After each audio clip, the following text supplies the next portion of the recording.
यीशु पाप कर सकता था, लेकिन उसने ऐसा नहीं किया। क्या आपने लोगों को यह कहते हुए सुना है, यीशु पाप कर सकते थे लेकिन उसने ऐसा नहीं किया? इसका क्या मतलब है?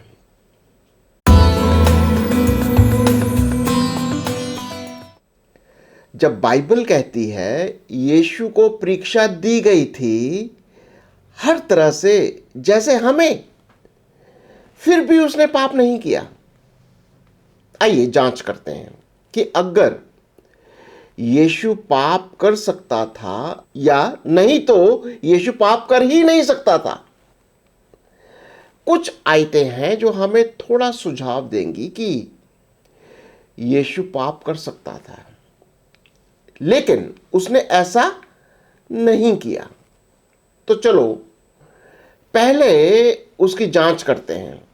इससे पहले कि हम विषय में गहरा गोता लगाएं, चलिए पढ़ते हैं इब्रानियों अध्याय 2 और उसकी 14वीं आयत। इसलिए जबकि लड़के मांस और लहू के भागी हैं, तो वह आप भी उनके समान उनका सहभागी हो गया, ताकि मृत्यु के द्वारा जिसे मृत्यु पर शक्ति मिली थी, अर्थात शैतान को निकम्मा कर दे।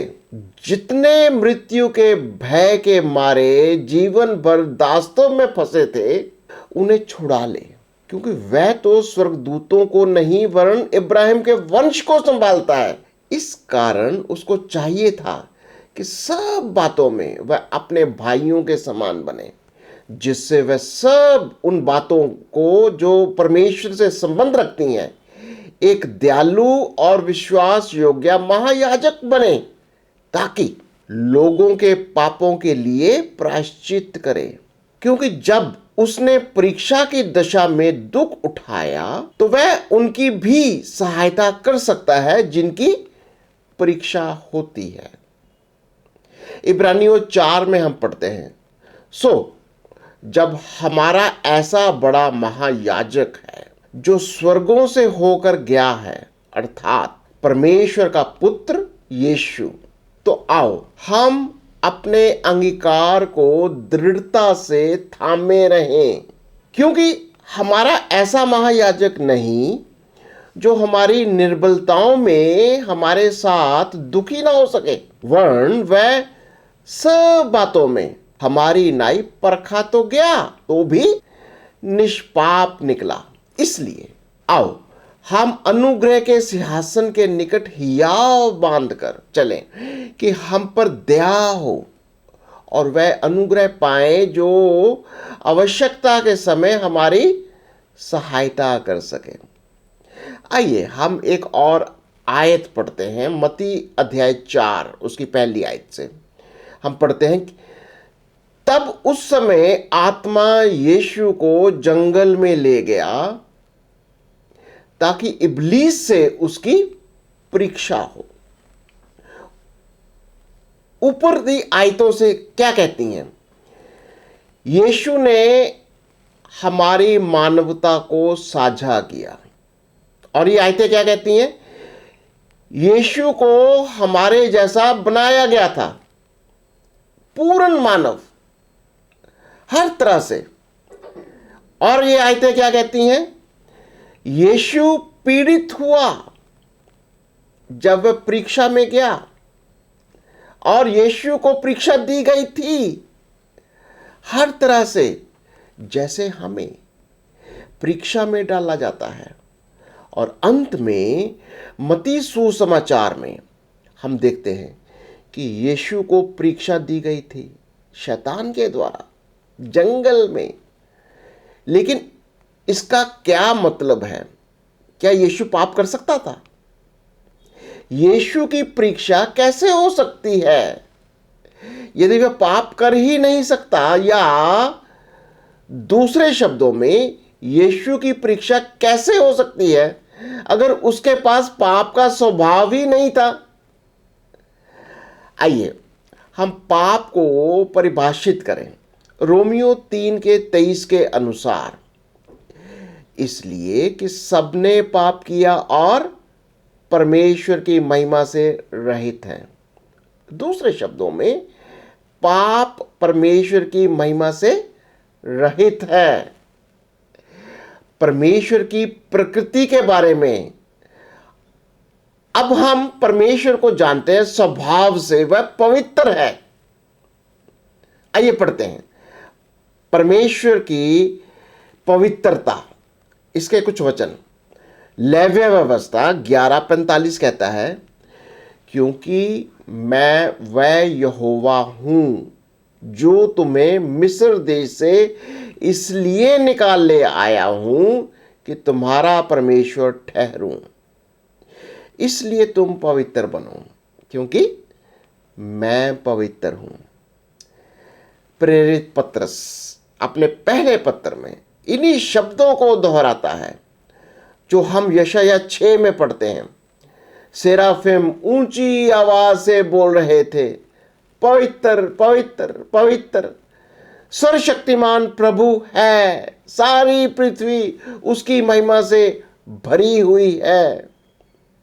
प्रकाशित वाक्य 4:8 में हम पढ़ते हैं, और चारों प्राणियों के 6 पंख हैं, और चारों ओर और भीतर आंखें ही आंखें हैं, और वह रात दिन बिना विश्राम लिए ये कहते रहते हैं, पवित्र पवित्र प्रभु परमेश्वर सर्वशक्तिमान, जो था, जो है और जो आने वाला है।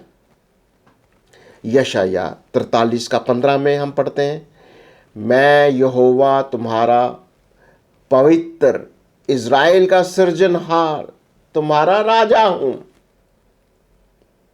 इन आयतों के माध्यम से हम जानते हैं कि परमेश्वर पूरी तरह से पवित्र है।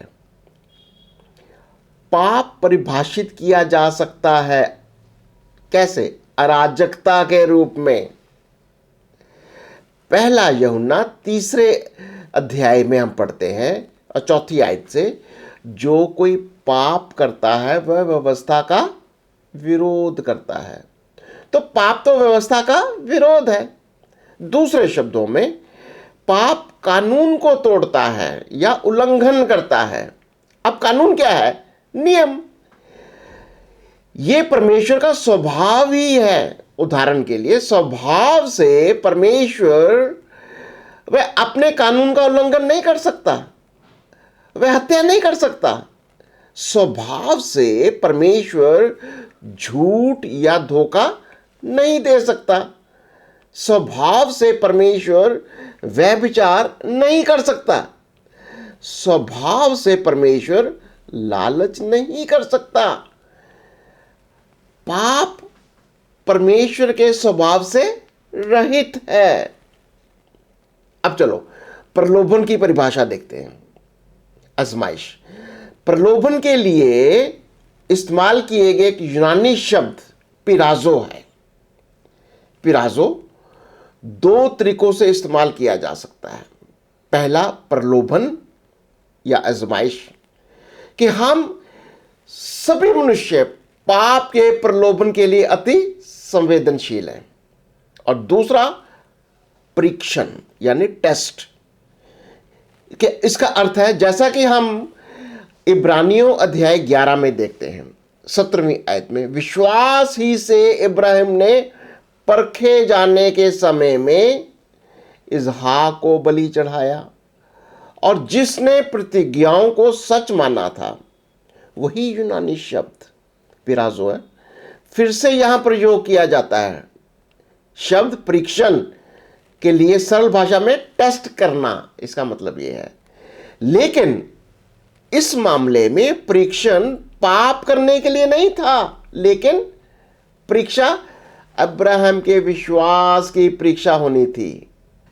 परमेश्वर अब्राहम को पाप करने के लिए प्रलोभन या आजमाइश नहीं दे रहा था, लेकिन वह अब्राहम को उस पर अपने अटूट विश्वास को साबित करने का अवसर दे रहा था। हम इस चर्चा को जारी रखेंगे अगले एपिसोड में, लेकिन इससे पहले कि आइए आज हमने जो कुछ सीखा है उसे संक्षेप में प्रस्तुत करते हैं। हमने सीखा कि यीशु ने हमारी मानवता को साझा किया। हमने सीखा कि यीशु को बनाया गया था हमारी तरह, पूरी तरह से मानव, हर तरह से। हमने सीखा कि यीशु पीड़ित हुआ जब वह परीक्षा में था। हमने सीखा कि यीशु को परीक्षा दी गई थी हर तरह से, जैसे हम परीक्षा में जाते हैं। हमने यह भी सीखा है कि पाप अधर्म है। स्वभाव से परमेश्वर अपने कानून का उल्लंघन नहीं कर सकता। वह झूठ या धोखा नहीं दे सकता है। वह व्यभिचार नहीं कर सकता। वह लालच नहीं कर सकता। हमने देखा कि अब्राहम की परीक्षा पाप करने के लिए नहीं थी, परंतु अब्राहम के विश्वास की परीक्षा लेने या परखने के लिए थी।